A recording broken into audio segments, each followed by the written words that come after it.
Hey everybody, it's Charlie. They released the first official synopsis for Avengers 4, so naturally we have to break it down. It teases some really big concepts, but like Infinity War, you sort of have to read between the lines. Like they try to tell you as much as they can without saying anything.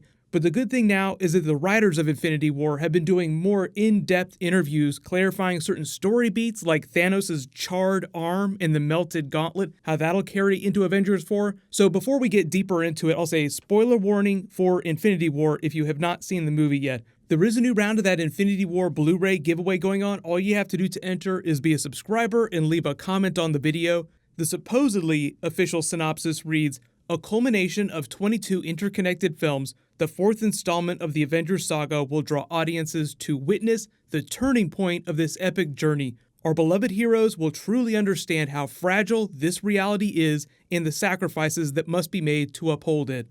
Two really easy bombshells to take away from that. Sacrifices being made, big sacrifices, to uphold a fragile reality.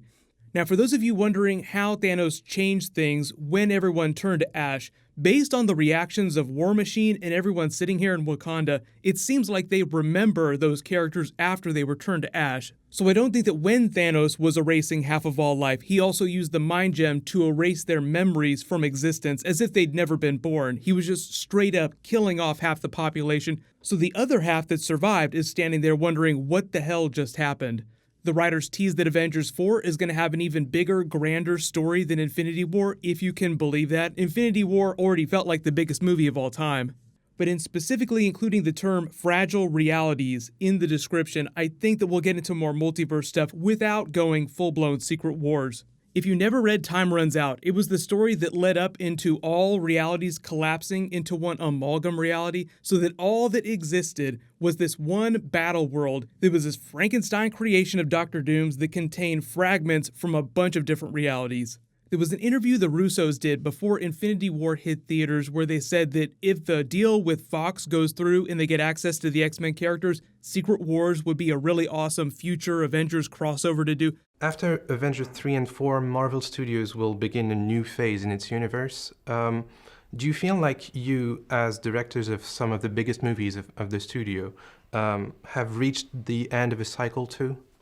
I mean, look, we love working with Marvel. We love it. Yeah, it's been one of the best experiences of our the careers. quality of our experience with the quality of the work, and Marvel, it's always been, both areas have been of the highest you could possibly want or desire. So we've had an amazing experience working with them. We've been so focused on these movies, though, that we haven't been thinking beyond them. We'll say, though, that if that Fox deal goes through with Disney, there's a lot more characters to work with all of a sudden. Yeah. Be interesting to do something like Secret Wars. So I don't think they would have cited that as an example if they themselves were adapting that storyline for Avengers 4. There have been a lot of people asking about these mystery behind-the-scenes pictures. I'm sure it's going to keep happening for the rest of the year. Hey, what's going on with this?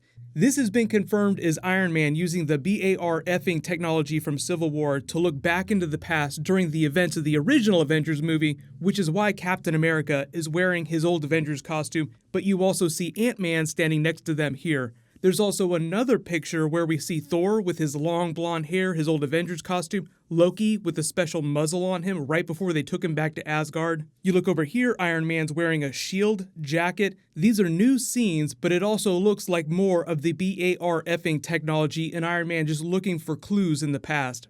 But just because these scenes are them using technology to look back into the past using memories and not physical time travel, that doesn't mean that there won't be any actual time travel during the movie.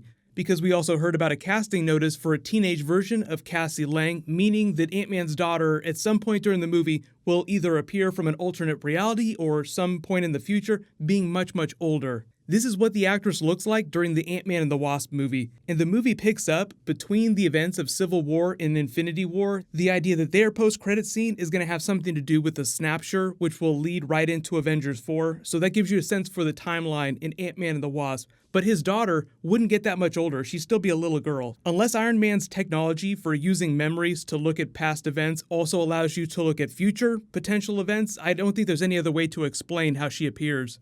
But getting to the Thanos of it all, they can't do any kind of time traveling without getting the time stone back. So, for those of you asking what happened to him after he used the gauntlet and came back from the Soul World, the gauntlet was all charred, his arm looked all messed up. The way the writers explain it is that Thanos paid a heavy physical toll for wielding that much power at the same time. So there was a price to be paid, an emotional price because he had to give up Gamora to get the Soul Gem, but also a physical price. Like, think about how strong Thanos was, how quickly he dispatched the Hulk at the beginning of the film. Like, it was no big deal. So knowing how strong the Hulk is, think about how much power Thanos had to be wielding for it to mess him up that badly. They say that he's maybe permanently lost the use of that left arm. Remember, the gauntlet is worn on his left hand, so the entire left side of his body is just totally messed up. They'll have to address that during Avengers 4, but I think part of the reason for doing that is they wanted to let you know that Thanos wouldn't be able to do that again right away. Like, he couldn't just snap his fingers right after that and bring everything back immediately. This is where we get into the sacrifice. Sacrifices must be made to uphold this fragile reality. There's all kinds of theories about which characters might die. I know, people reaching the end of their contracts, people wondering how Iron Man is going to transition into the next phase of movies, if he's going to be more of a background character, if they will kill him off. And it'd be like the comics where Tony Stark's body starts to die, so he transfers his consciousness to a digital realm so that he can just pop up and be a version of Jarvis. But you have to remember that there was a big arc that they didn't address that much during Infinity War, and it was the Captain America Iron Man arc. Remember, it was actually Banner that had to call Steve Rogers to go track down Vision and Scarlet Witch, because Iron Man's like, I can't do it, we're not talking. So obviously they're going to pay that off during Avengers 4, but the whole idea being that you have to sacrifice something that you love to wield the Soul Gem, so you can't wield all the Infinity Stones to fix everything and bring everyone back without offering something that you love. The whole in that being that there are many things that Iron Man loves that are probably higher on the list than Steve Rogers. Like, he loves Pepper Potts, he loves Rhodey, he loves his armor, he loves himself. They implied that it actually has to be a physical person that you have to sacrifice, though. So people are like, would he sacrifice his arc reactor? Not unless his arc reactor suddenly came to life. But the whole idea of that conversation that he had with Pepper Potts was that you should have shirts in your closet, not suits of armor. So they're implying that no matter what happens, he survives, he dies by the end of the movie, he's hanging up that armor. The writers have given away a whole bunch of other details in the interviews they've been doing lately, so I'll do videos for that stuff soon. But a lot of you have been asking about the fake Infinity Gauntlet that Odin had back during the first Thor movie and then during Ragnarok, and how he got that if Thanos didn't go to the dwarves to get his gauntlet till more recently. Odin's treasures. Fake. Most of the stuff in here is fake. So that's probably what my next Marvel video will be, but leave all your requests in the comments below. Congratulations to the latest giveaway winner, Lindsay M. Please private message me so I can get your contact details. Click here to learn about all the Deadpool 2 deleted scenes and banned jokes in the extended cut. Click here for my new Spider-Man 2 video. Thank you so much for watching. Everybody stay awesome. I'll see you guys tonight.